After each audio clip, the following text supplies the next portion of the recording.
आ गया चालू है। चलिए बैठे बैठे उसे शुरू में एडिट हो जाएगा। जी सर सही है। हम दिख रहे हैं कि नहीं? दिख रहा है। हाँ बहुत आपका दिल नहीं दिखा रहा है। सजी वाला बात। आपका दिल नहीं दिखाई दे रहा। ऊपर का हिस्सा दिख रहा है। चलिए देखिएगा। ऊपर का हिस्सा दिख रहा है इधर।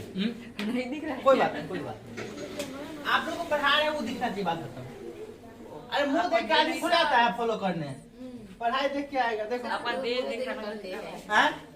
दे देखिए तो हमारा पेटे बड़ है, फॉलोवर तो बढ़ना चाहिए। देखो पेट नहीं सर। हाँ तुम 0 डिग्री कितना पहले देखेंगे, 0 डिग्री। और क्या रहे तो त्रिकोणमिति में 0 से लेकर 10वां क्लास ना 0 से लेकर 90 तक का जरूरत पड़ता है। कितने तक? त्रिकोणमिति का जब मान निकालेंगे ना, जैसे sin 0 cos 30 ऐसे आएगा ना। हाँ 0 से लेकर हमको कितने जरूरत पड़ेगा? 90 तक। 0 से लेके 90 तक। तो पहले 0 डिग्री लिख लेते हैं, फिर 30 डिग्री, फिर 45 डिग्री, फिर 60, फिर 90। अब यहाँ पे हम 0 से यदि शुरू करें तो 0 कितना ले लेंगे? 2 3 और 4। जिस नंबर पे लास्ट किए है ना 4 पे, सभी को 4 से भाग दे देंगे। कितने से? 4 से भाग। यह ऐसे ही एक ट्रिक है जिस कारण से आपको याद ना करना पड़े, वो याद हो जाए। ठीक है, इसलिए ऐसा है। ठीक है, अब सबका कर देंगे रूट। क्या कर देंगे? कोई दिक्कत? जो कटने वाला काट दीजिए। 4 इकाई नहीं कटेगा, 1 बटा भी नहीं कटेगा, इतना हो जाएगा 0। कितना हो जाएगा? किसी भी चीज के नीचे कोई भी 0 के नीचे कोई भी आ जाए नंबर, उसे कोई लेना देना है, 0 हो जाता है। तो देखिए यहाँ पे जो पहला जो हम लोग का मान बनेगा ना, वो बनता है हम लोग का कितने का? साइन का। किसका मान बनेगा? साइन का। तो जैसा इसमें आएगा वो बहुत डाल देंगे। 0 1 का रूट करते हैं तो कितना आता है? 2 का रूट 4 का रूट कितना आता है? 2। चलिए ऊपर में 1 है, 1 का रूट करेंगे तो लेकिन 2 का वर्गमूल टूटेगा नहीं, तो रूट 2 बच जाएगा। रूट 2 यहाँ पे देखिए 3 का वर्गमूल निकलता है तो रूट 3 रह जाएगा, जबकि 4 का वर्गमूल 2। 1 का यहाँ तो 1 बटा 1 आया हुआ है, 1 के ऊपर रूट लगा दे, कोई फर्क पड़ेगा नहीं। स्क्वायर भी दे देगा तो कोई फर्क नहीं पड़ेगा। यह जो पूरा मान आ गया ना, किसका मान आ गया? साइन थीटा का। साइन थीटा का आ गया। अब कैसे पढ़ते हैं? तो थीटा को हटा देंगे, साइन 0 तो 0, साइन 30 डिग्री 1 बटा 2, साइन 45 1 बटा 2, साइन 60 3 बटा 2, फिर साइन 90 1। दूसरा में आते तो cos थीटा कितना आता है? अब करना क्या है, हम पढ़ रहे हैं इसको ऐसे ट्रिक के अनुसार कि माइंड में सेट हो जाए सब बातें। जो साइन का फॉर्मूला आया है, ठीक है, साइन का फॉर्मूला है, बस उसी को रिपीट कर देंगे उल्टा लास्ट से। कहां से? 1 पे अंत हुआ था ना, 1 यहाँ शुरू में लिख देंगे। कहाँ पे लिख दिए? रूट 3 बटा 2 था, इधर आ गया। 1 बटा 2 तो बीच में पड़ गया, फिर 1 बटा 2, फिर 0। कोई दिक्कत नहीं। ये किसका आपका मान बन गया? cos theta. किसका बन गया? cos थीटा का। नहीं, अब देखिएगा साइन cos, फिर किसका मान आता है? tan का। लेकिन tan को आपको समझने के लिए पहले tan का एक फॉर्मूला समझना होगा। tan थीटा का फॉर्मूला होता है साइन थीटा बटा cos थीटा। साइन थीटा बटा cos थीटा।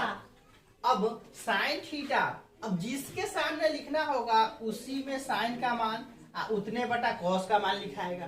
मान लीजिए हमको 0 के सामने लिखना है, किसके सामने लिखना है? तो साइन भी 0 का मान यहाँ यूज करेंगे। मान लीजिए हमको लिखना है tan 0, कितना लिखना है? तो यहाँ फॉर्मूला हो जाएगा साइन 0 बटा cos 0। कोई दिक्कत? तो साइन 0 का मान कितना आया था? 0। और cos 0 का मान 0 बटा 1 बराबर कितना होता है? 0। आप सभी जानते हैं 0 के नीचे कोई भी संख्या आ जाए कितना होता है?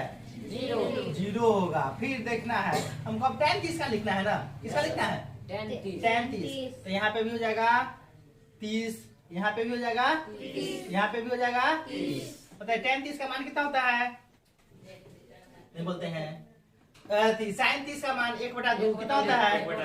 अब बटा फिर cos 30 का मान √3/2। तो बताइए ये क्या होगा, कभी भी ऐसे 4/2 में मिल जाए तो ऊपर वाले को हूबहू रखते हैं, नीचे वाले को पलट देते हैं, नीचे वाले को 2 से 2 कट गया, बचा कितना, ऊपर में 1 है, नीचे में √3 है ना। तो आपका मान आता है 1/√3 आ गया।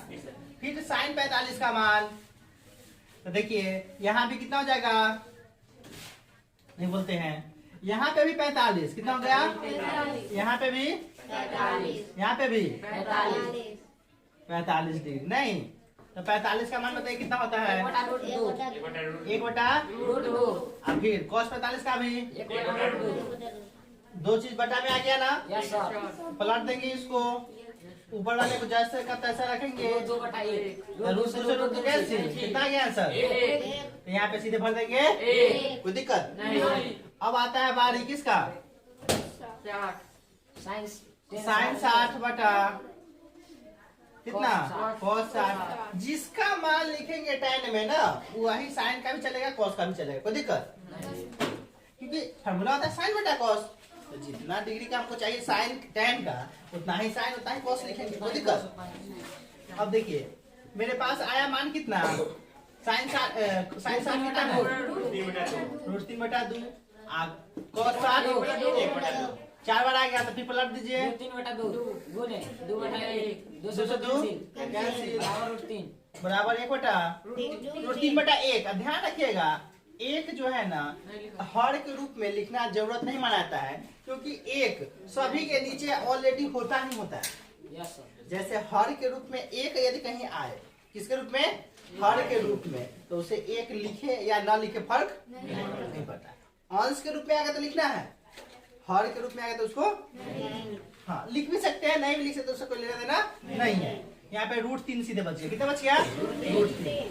अब देखेंगे tan 90 का मान कितना, तो 90 यहाँ पे रख दिए, तो sin भी कितना हो जाएगा, cos भी कितना हो जाएगा 90, cos भी 90, तो हो जाएगा 1/0। अब ये होता है अपरिभाषित, क्या होता है, ऐसा क्यों, तो डायरेक्ट याद करने से तो चलेगा नहीं, पहले समझिए ध्यान से। कभी भी नोट में अभी लिख लेना है आप लोग को, किसी संख्या के नीचे, किसी संख्या के नीचे के हर में शून्य आ जाए, कितना आ जाए, शून्य हो तो मान अपरिभाषित होता है, क्या होता है, अपरिभाषित होता, मतलब उसको परिभाषित नहीं किया सकता है, वो इनफाइनाइट होता है, उसका आंसर अनंत होता है, क्या होता है, अनंत। इसी को अपरिभाषित ऐसे भी लिखता है या अनंत भी लिख सकते हैं, ठीक है। आप सभी इतना बना लीजिए। यहाँ पे tan का एक फार्मूला था जो कि मिटा दिए थे ऊपर, नहीं, tan थीटा बराबर कितना, sin थीटा बटा कितना था, cos थीटा, है ना। जल्दी से बनाइए तो पूरा इतना सारा। अच्छा यहाँ पे इनफाइनाइट कितना भर देंगे, पहले इतना को बनाइए और फिर इसके बाद इसी के रिपीट करते चलिए। साइन का उल्टा करते हैं, साइन का उल्टा कॉसेक आता है, कितना आता है, कॉसेक। फिर कॉस का जितना जिसका जहाँ मान है ना उसको उल्टा कर देंगे तो सेक का मान है, किसका मान आएगा, और tan को उल्टा कर देंगे वो कॉट का मान आएगा, किसका मान आएगा, कॉट का। फिर इसके